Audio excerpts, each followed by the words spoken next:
Hey babe.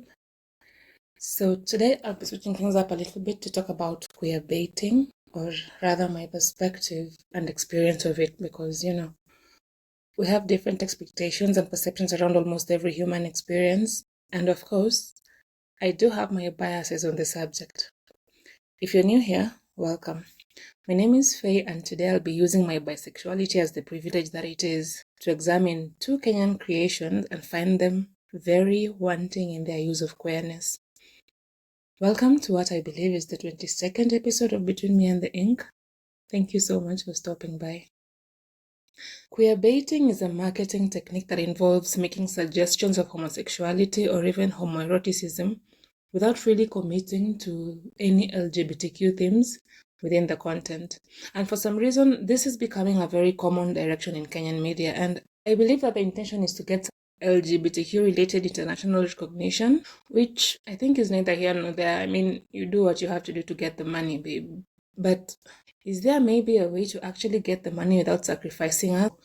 A director can argue that they did not market their shit as queer and should thus be exempted from this rather broad accusation, but that's a semantic argument and it qualifies as a logical fallacy because the crime in queer bait is in the intentional use of homosexuality without addressing the ensuing themes appropriately. And that is essentially what I am complaining about today.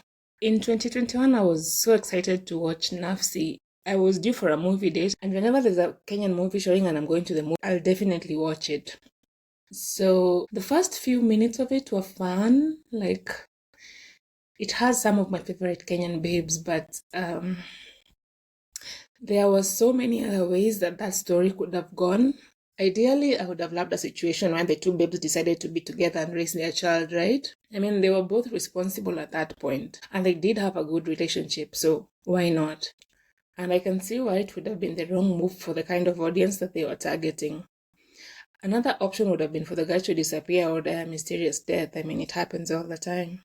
Or for him to even end up dating the surrogate. I think that would have been scandalous enough, predictable, but still wild enough to elicit an emotional response from the crowd, no?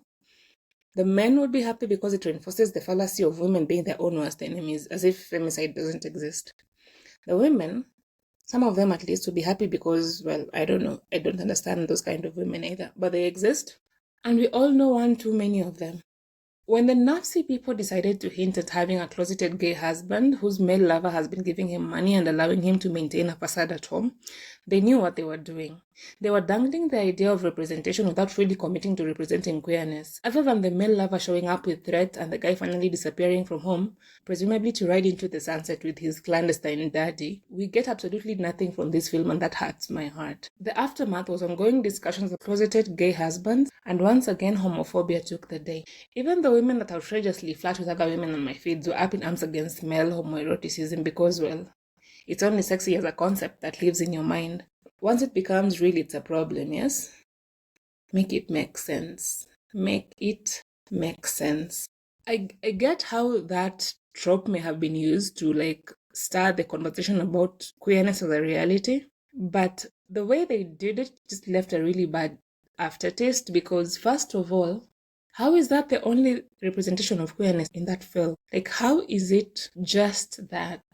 There was absolutely no depth in that representation. We know absolutely nothing about this queer man or his queer lover, apart from the fact that he's married and is trying to have a kid or he's lying to his wife. Like, people have depth, no matter how shady or badly you see them. There's more. Give us more. Tell us about this guy.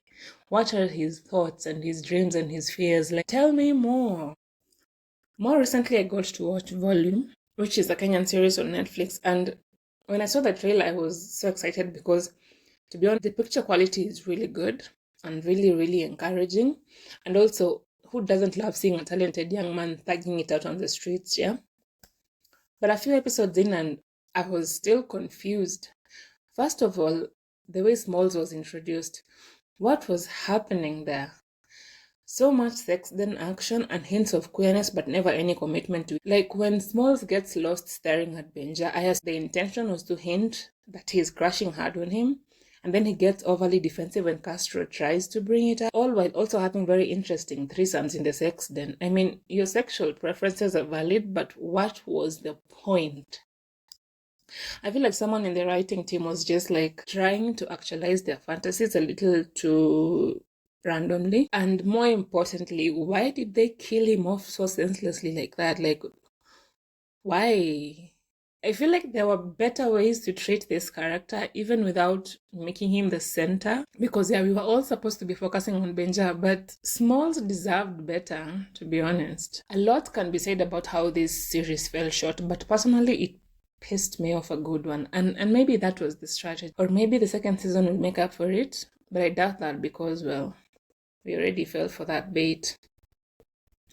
We can argue that the rise of queerbaiting in Kenyan content on Netflix is a marketing technique, but it is not directed at the Kenyan queers, but at Netflix. Because these fucks don't care whether I watch the show or not. They got their checks before I even knew they were making the show, right? I would be wrong to end this mini rant without mentioning Nairobi Half-Life because, dear Lord, what was that scene? Why, at the most critical point in their performance, does the queer boy pounce on Moas? Did you even know he was queer before that unreciprocated kiss? And how did his existence affect the plot?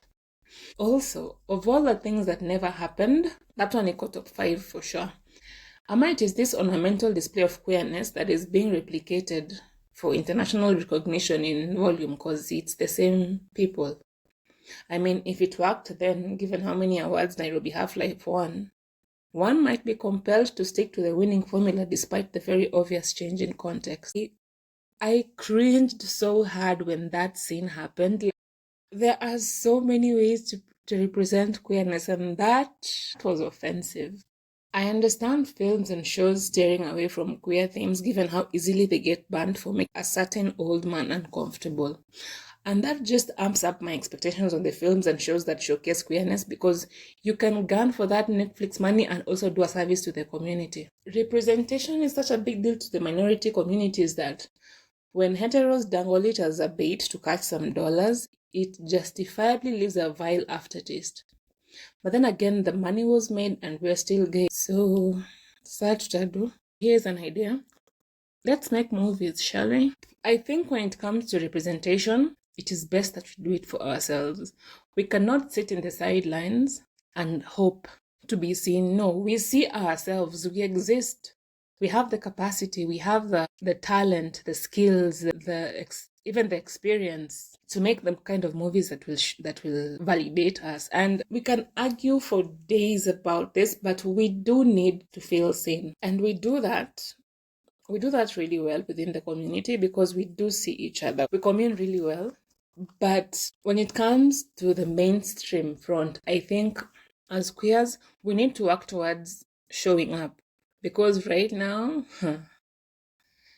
it's bad out here. I think the most upsetting thing about the representation of queerness in most of the Kenyan content that I've seen so far is the absence of humanization. Like, queerness is portrayed as an accessory for the most part, and there's just so much shallowness. There's so much unwillingness to explore these people and humanize them because already we live in a society where we are so dehumanized in so many contexts.